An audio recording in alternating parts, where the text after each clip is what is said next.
Please welcome to the Fiber Connect 2025 stage, Fierce Network Executive Editor Linda Hardesty, who will moderate the panel, Community Connection, How Fiber Impacts Economics and Opportunity.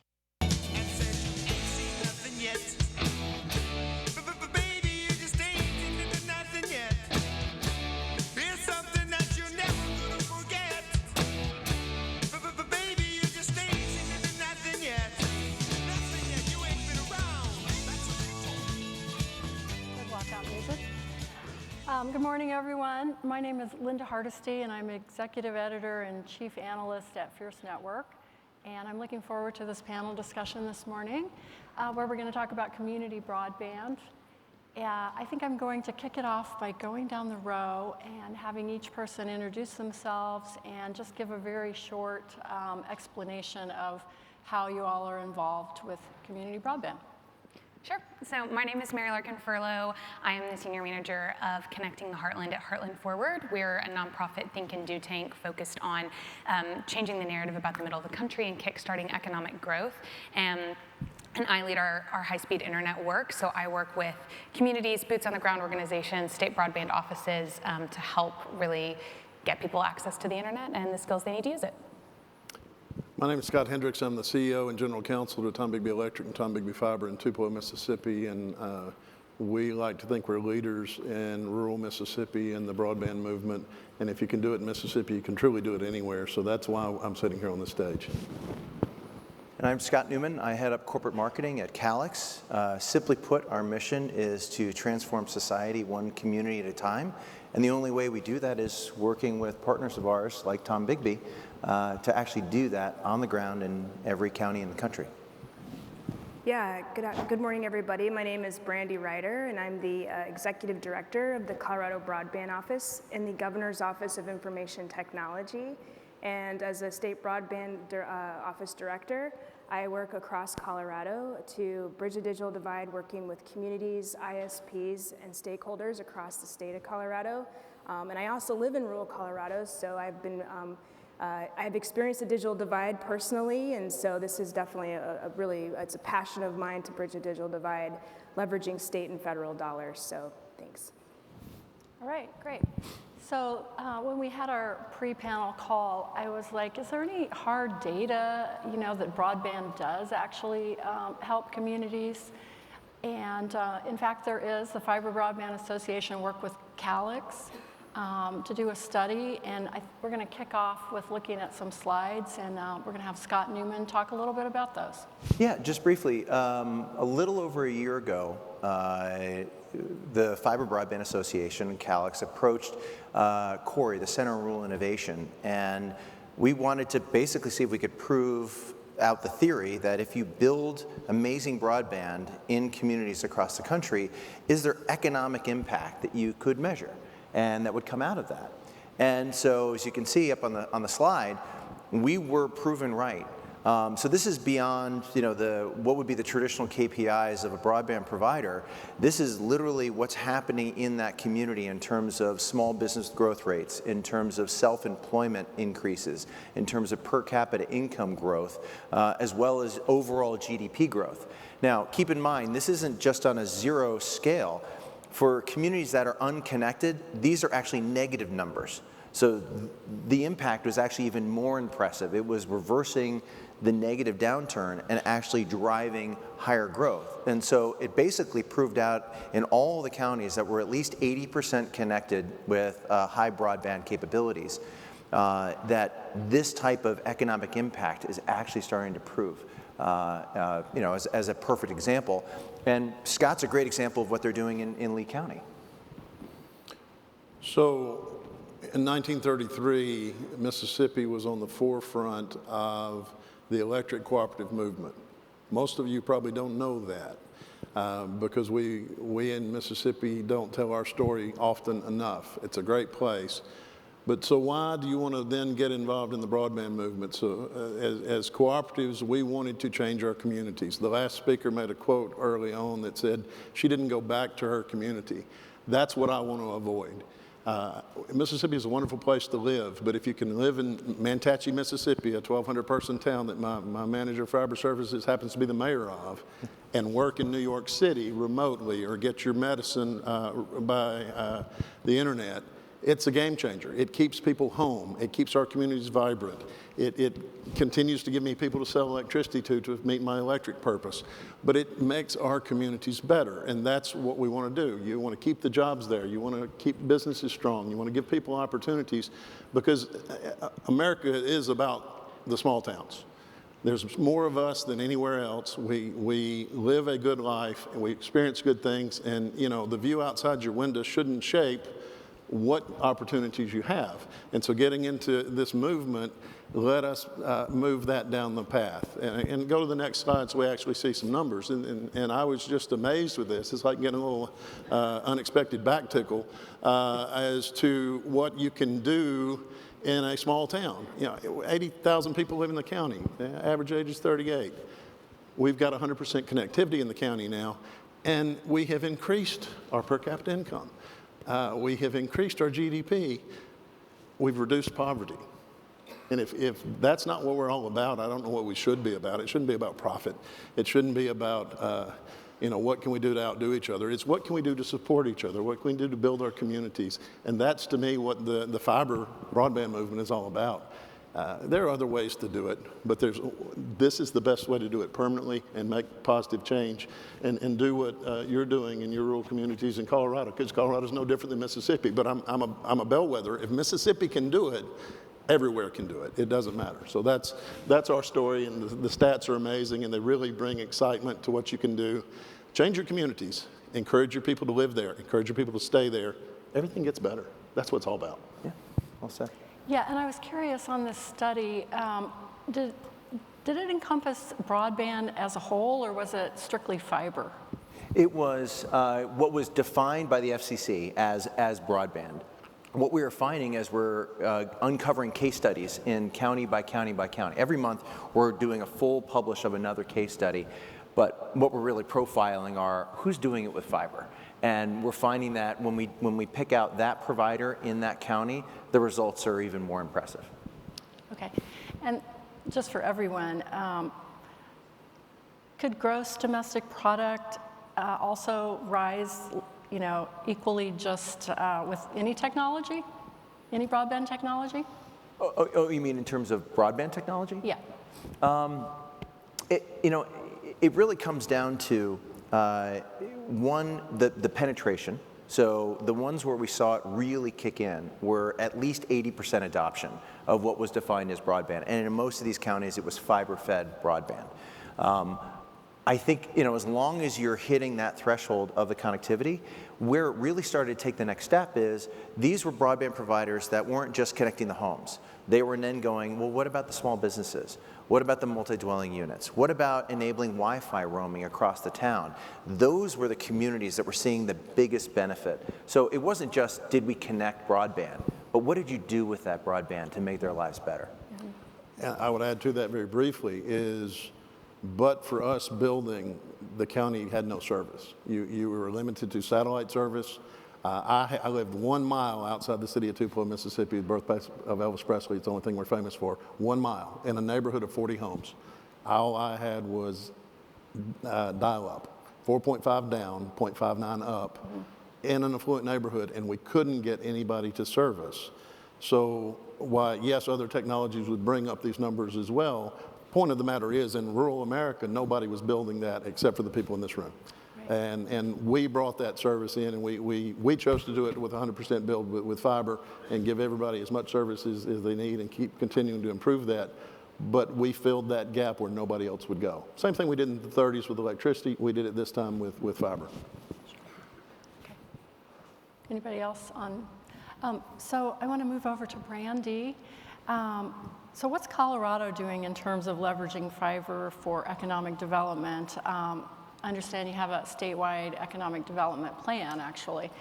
You want to talk about that a little bit, Brandy? Yeah, Colorado, the Colorado Broadband Office, we've been around for, over a decade now, and we're starting to see a lot of our investments, come to fruition in community. and having a really big impact across the state. A couple years ago, we decided that we were going to, highlight some case studies across our state of, highlighting the impact that our dollars are having on community from an economic development perspective, and just, simply improving the lives of the folks that are unserved and underserved in our state. And we're doing a series of broadband stories, and I'm going to share 2 videos with you guys. These 2 are highlight, not just improving people's lives, but just the economics of it, and also a couple of examples of how it's improving agriculture, business development, digital equity.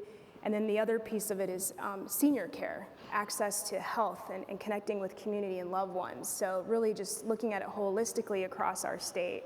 I know we talk about the data, but my decision today was to kind of showcase the people behind the data, because there's real impact happening. The data's great, the data's supporting all of our initiatives, but it's really great to highlight the folks that we're impacting across our state.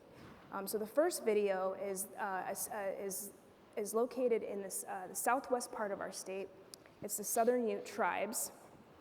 And these guys have done a phenomenal job. They're actually what I call our gold standard for public-private partnership community broadband networks. They were the most unserved part of our state, just severe underinvestment from the state and feds. And they really pulled themselves up on the bootstraps during COVID to really launch their community broadband network.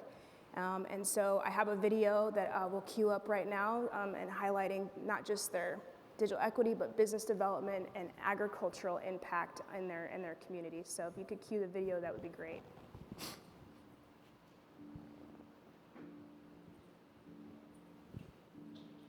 When it came down to the internet access or broadband, there's actually 0 for where I live.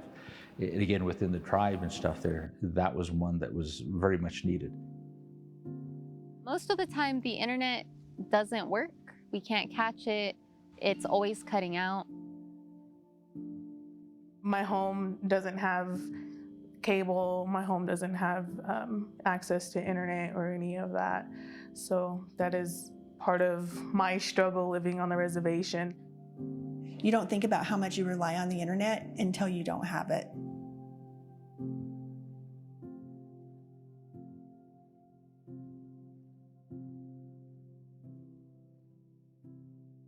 The broadband became a very important project when the COVID-19 virus hit.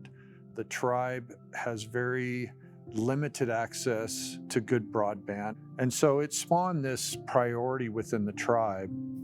The tribal council made broadband one of their top priorities, and we really got going on this project. Then it morphed when we won the NTIA award, and we made our project very much focused on a fiber to the home effort now.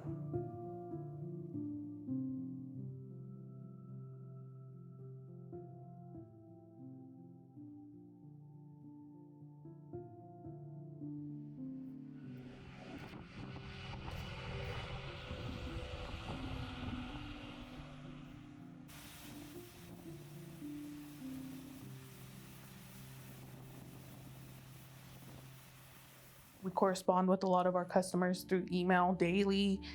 We have a lot of our contracting for our alfalfa loads, our corn loads, and our wheat loads. Taking care of our banking's done online. A lot of our deposits are handled through the internet. I do think that having a good internet connection will be beneficial to our sales. The more people we can reach, the more sales we can make. I think that I've sent packages to every state in the country, and I'm working on getting us in Canada. The communication is really important because when we talked about our beginning and the systems that we used to have, they were really basic. Now we have a main computer here and there that will be able to keep up with that. And that's where I guess broadband would really help us in that end. Everything has moved to more of the digital age. This is where we've kind of progressed into, so that's why it's super important.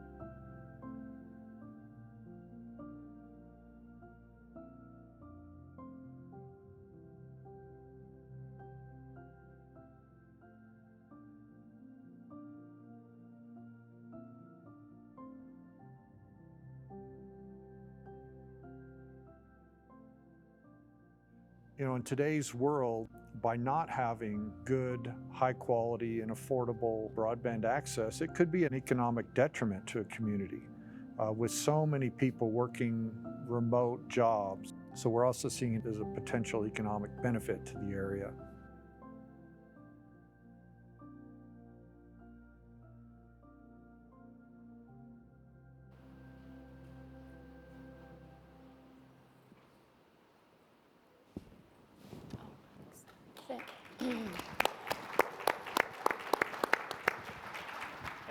We're really, really proud of the Southern Ute Tribe and all they've been able to accomplish. It's just phenomenal. And I was able to go to their ceremony celebrating their community broadband, and they pulled up the speed, and I mean, they're getting better speeds than Denver, which is phenomenal. So the next video is about senior care and access for those that need access for healthcare monitoring to help them age in place. We all know that telehealth is really critical to save families money, seniors money, and to improve health outcomes. And this is another example of Colorado doing great work to help those that are being left behind. And so if you could cue the video up, that would be great.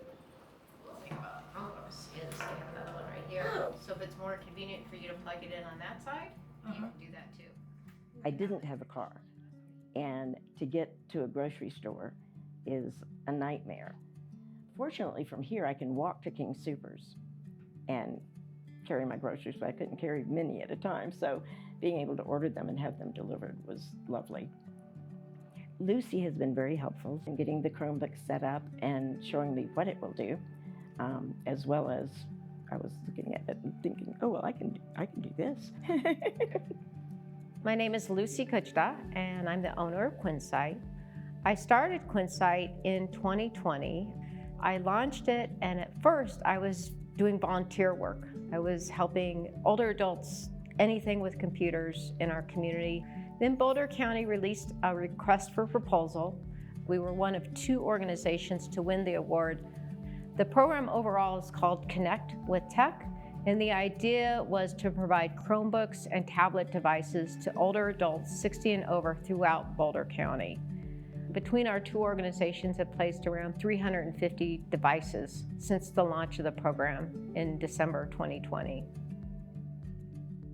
My typical clients are aged anywhere from 60 years old, and they range all across as far as technical abilities. We also try to teach them things they didn't know that the computer could do to help them out.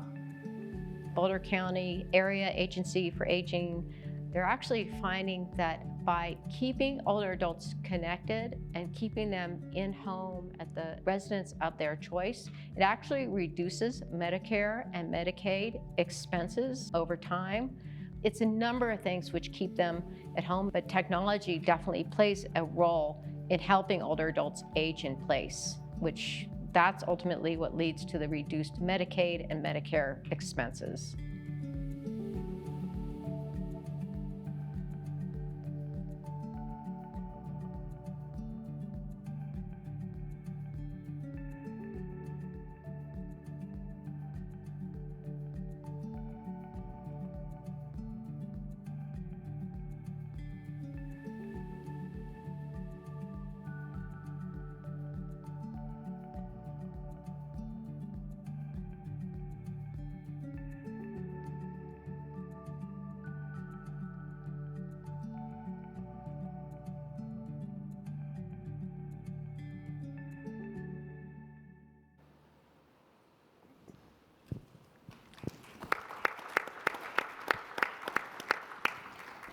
So these case studies just are two of many examples of what Colorado is doing to improve the economic and health outcomes across all of our communities in the state.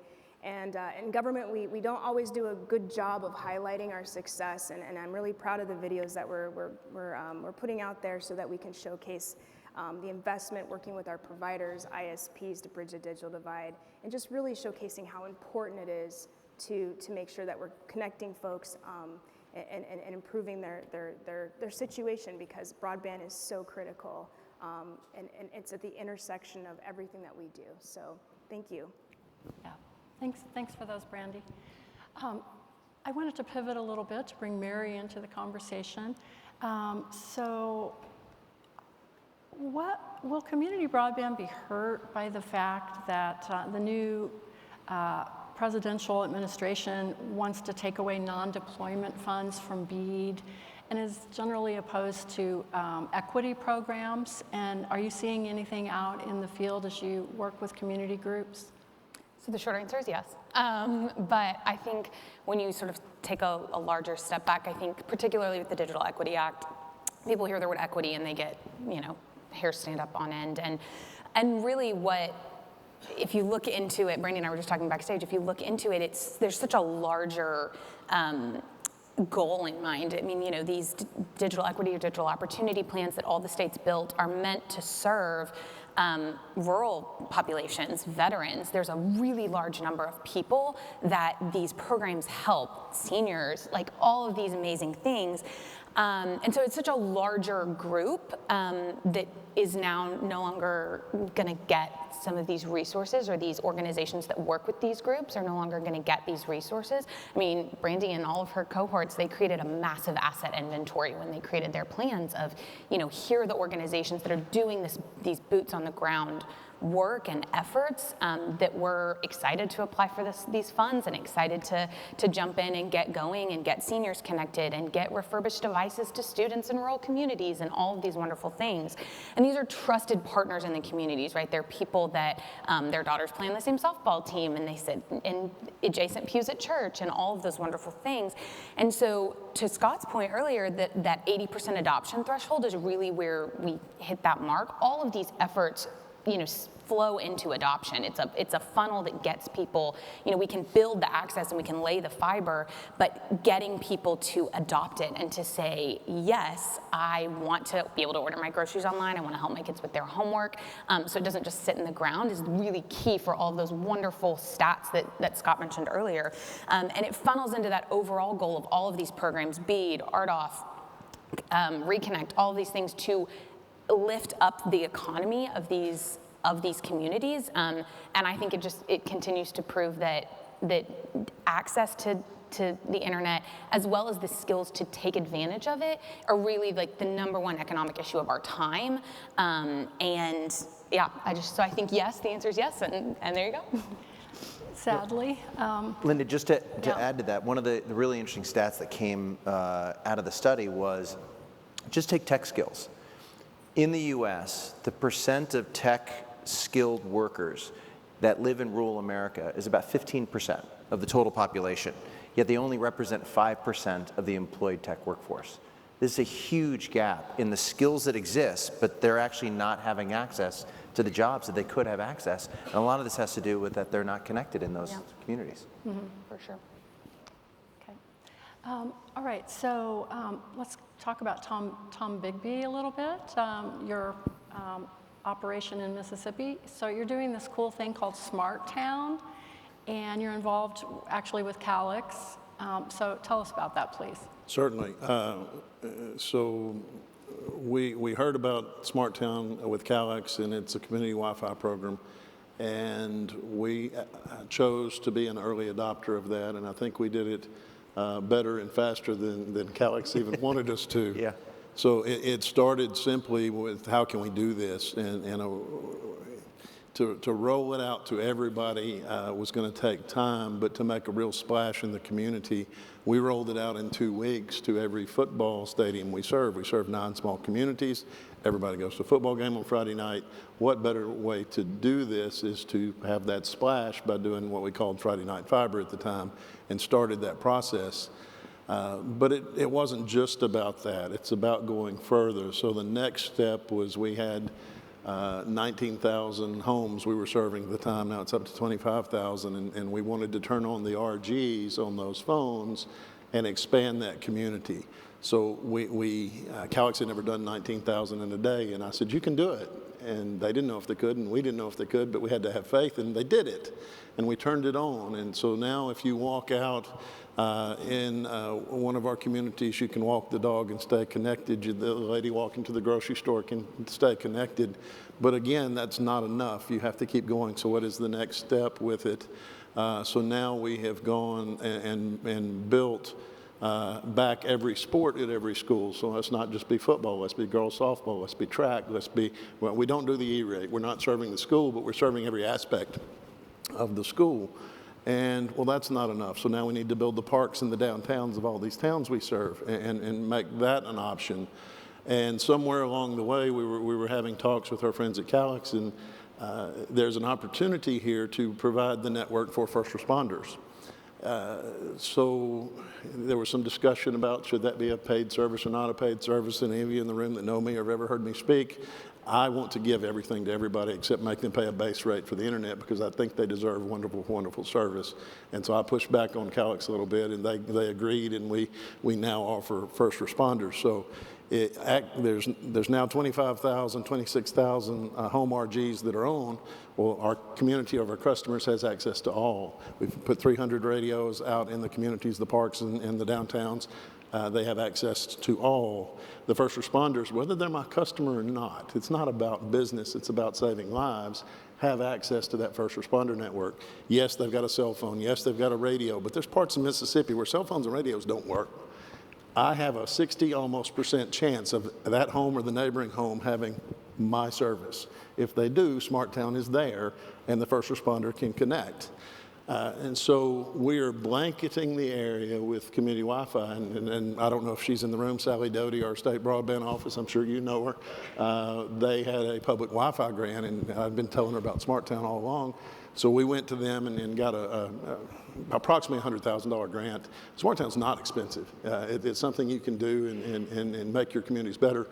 And so now we have service to every volunteer fire department that is in the area, every Boys and Girls Club, every library, and those are open access. So those can be used for education, those can be used for everything. So we've opened these various communities, and there's no charge for you to use the parks or the schools or the recreation areas, and they're essentially open access. The places we just added through the grant are absolutely open access. And why do I do that? Well, I want you, if you're not my customer, to experience how good we are. Because I think we're the best out there. We're going to give you the best service, and we do good work, and we put a fiber network out there, and we continue to advance it, and we'll be a 10 gig provider by the end of the year if anybody wants it. But I want you to experience it, because you're going to go home and say, I can't get 300 that I got sitting under the press box at the Manatee football field at my home. I want to use Tom Bigby fiber. I sat in a room talking to the first responders about this, and a gentleman looked at me. He was sitting 10 feet away. He said, why isn't anybody else doing this? And I said, listen, I'm not here to talk about why isn't anybody else doing it, but I'm doing it to save your life. If you're responding to something, or your person you're helping's life. And he said, why wouldn't everybody do business with Tom Bigby Fiber? And I said, that's my goal, but my goal is to save the life. So you can do both at once. You can better your communities, you can serve your communities, you can make their lives better, you can enhance their lives and lengthen their lives like you're doing in Colorado, and you can be successful from a business standpoint to get this done and make this work. And we were a leader to do this, and well, I'm always, what's the next step? So we're Mississippi, we're not known for innovation, but we're great innovators. So now the next step is how can we connect the systems? So we're piloting a roaming alliance such that my customers that are on my community Wi-Fi can now go to Pearl River Electric Co-op in South Mississippi. They can go to SE Telecom in Kansas. They can go to Jade in Colorado, and they can roam between them. Now we're testing this. It's brand new, but we successfully did the test last month. So we're going to turn this on and open this up very, very soon. And what does this do to change the world that you can stay connected for really no additional cost across the country on various rural systems that are making their communities better? We make the country better. Right. And shouldn't that be our goal, Scott? I agree. So that's what we're doing with community Wi-Fi and trying to pioneer that and grow that and expand that. And it's been a great process. And I thank the State Broadband Office for helping us. And I thank Calix for allowing us to be a pioneer and a partner with that.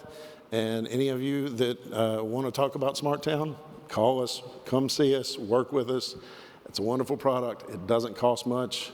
I think my good friend Matt Collins, who's no longer with us, who I love, always had me say, we did this for the cost of 2 billboards, and we're changing our communities. And the people in rural Mississippi, the people in rural Colorado, the people in every rural state in America deserve better service or as good a service as they get anywhere else. Rural America is what built this country. It's the foundation for everything we do. We eat because of rural America. We have music and literature from rural America. It's a wonderful thing. We need to preserve it and enhance it and make it a great place to live and a great place to stay. And you can work anywhere you want. You can get medicine from anywhere you want and live and have chickens and cows and whatever you want in your backyard and just have a good life for not very high cost. And if we can do that better and better our businesses as part of it, shouldn't that be our goal? I just wanted to ask a quick question about the actual technology. So you've called it community Wi-Fi, but then you also mentioned roaming. So is it mobility or is it Wi-Fi? It's Wi-Fi. Okay. But if you picture rural Lee County and rural Etowah County, the 2 counties you primarily serve, and I've got 60% of the houses out there that have a transmitter that goes outside their house, and then I have the downtown and the park and the school. These aren't big areas. So we have tracked people that have stayed connected from Shannon, Mississippi all the way up to Guntown, Mississippi. It's about a 40, 45-minute drive that they never left Wi-Fi. So they were able to stay connected. It isn't cellular, it isn't replacing the cell phone, but if everybody has this network across the country, you don't have to deal with data plans, you don't have to deal with whatever your cell phone data restrictions are. You're continuing to hit the Wi-Fi network across the roaming alliance. It's all brand new, we haven't seen it fully successful yet, but it's going to work. Yeah. I did talk to somebody from Jade Communications in Colorado, and they're actually using it as a mobile, well, I would say replacement, but they didn't, in a lot of really remote Colorado towns, they don't actually have cellular service, which is kind of hard to wrap your head around in 2025.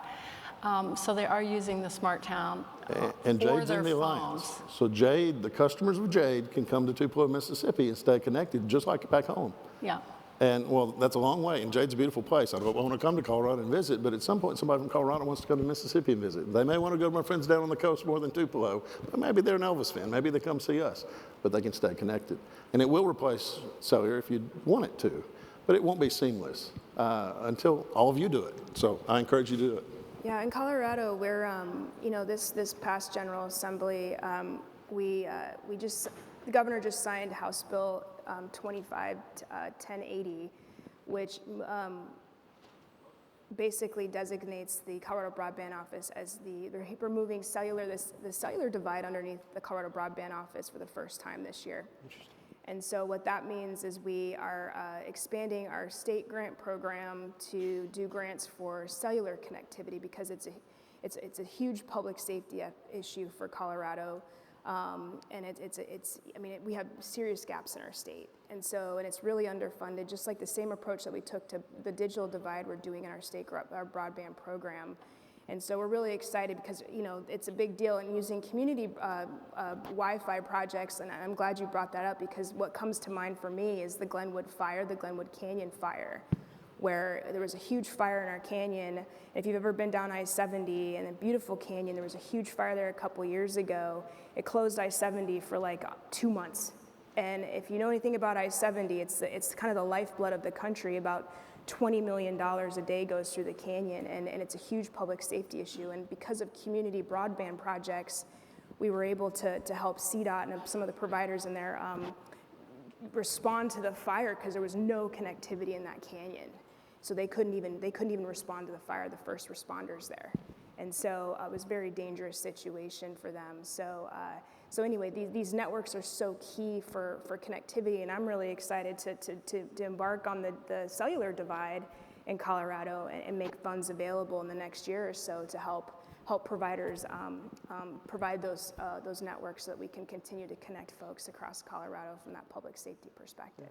And they're symbiotic, right? I mean, you're gonna have, a typical cell tower is what, $250,000, like no matter where you put it, and you got the challenge of not in my backyard and so forth. Well, there are going to be communities that are already going to be adequately covered from a roaming Wi-Fi perspective. So you can actually, work on both and create a patchwork, and then ideally nobody's uncovered or That's right. unconnected. It's all about connectivity. Okay, that's a good way to end. Thank you so much, everyone. And if you could give our panel a round of applause. Thank you. Thank you. Thank you, Linda.